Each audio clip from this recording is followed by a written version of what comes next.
Кеш жарық армысыздар ағайындар. Мына бір видеоны көріп, терме сыймай ашуланып отырмын. Соны тыңдап, талқылап көрейікші. Пікір жазыңыздар, өздеріңіздің ойларыңызды жазыңдар, мен өз ойымды айтайын. Бастайық қане ағайын. Мұсылман діні келмей тұрып, әйел баласы кім еді білесің бе? Оқыдың ба тарихты? Ешкімде емес еді ғой, одан қой жақсы еді, дұрыс па? Білмейсің бе ол нәрсе? Базарға барып сатып жібере салған, қуып жібере салған, оны адам ретінде көрмеген әйел баласын пайғамбарымыз мынау мұсылман дінін әкелмей тұрып. Мынау не деп отыр?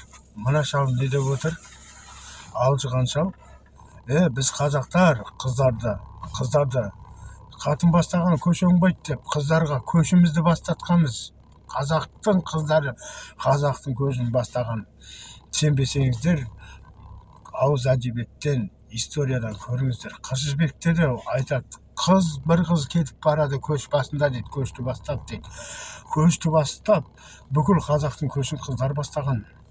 Қаншама соғысқа қатысқан Қабанбайдың қызы Назымнан айтайықшы, ар жақ Томиристен бастамайық. Назымның өзі қол бастап жауға шапқан 15 жасында.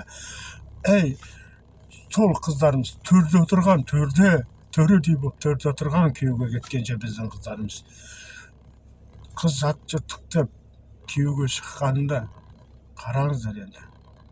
Оларды ұзатсақ та, бірақ қыз баласы туралы біздің қазақ қоғамында қаншама жақсылық бар. Әйел бесікті тербетеді, бір қолында әлемді тербетеді дейді. Әйел дана болатын болса, халық дана болады деген керемет ұғымдар бар. Ал исламда сіздерде наоборот қой барлығы. Қара жамылып қоясыңдар, 9 жасынан бастап қатындық қаласыңдар, оларды топаштап ұрасыңдар. Құрандарында жазылып тұр, Ниса сүресінің 34-ші аятында әйелді ұрыс соқ деген. Не былжырақ мынау?